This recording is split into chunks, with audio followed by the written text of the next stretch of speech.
Au cœur des montagnes pyrénéennes, une villa où les visiteurs ont une façon de s'exprimer un peu particulière. Ils s'exclament en vers et de manière très théâtrale.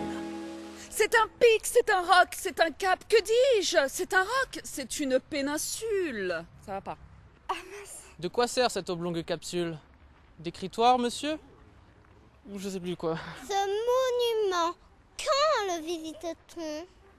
C'est la tirade du nez de Cyrano de Bergerac qu'ils déclament, comme s'ils étaient habités.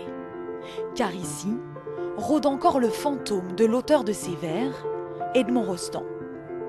Au début des années 1900, victime du succès de sa pièce de théâtre, le dramaturge décide de fuir la capitale.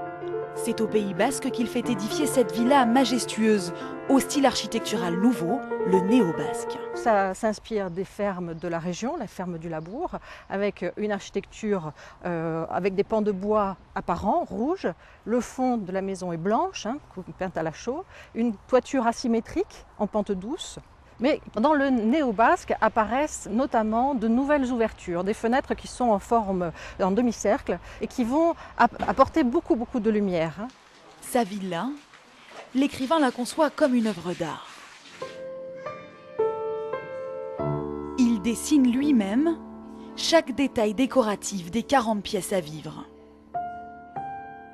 Et ce qui frappe dans cette maison construite en 1903, c'est la modernité des installations électriques. Particulièrement cette salle d'eau où Edmond Rostand soigne la grave infection pulmonaire dont il est atteint. Et on faisait prendre finalement des chocs thermiques à monsieur. Et ces chocs thermiques permettaient tout simplement de dégager donc ces voies respiratoires. On devait sans doute, avec des hypothèses, peut-être lui propulser de l'eau sur le corps. C'est vrai que c'est un peu avant-gardiste aussi par rapport à l'époque, je pense.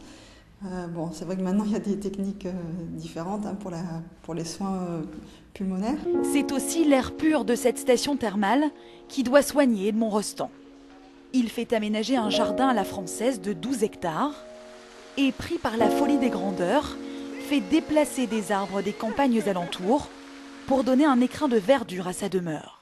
Au cours de ses promenades, lorsqu'il voyait un bel arbre qui lui plaisait, il demandait à son propriétaire s'il ne voulait pas lui vendre cet arbre.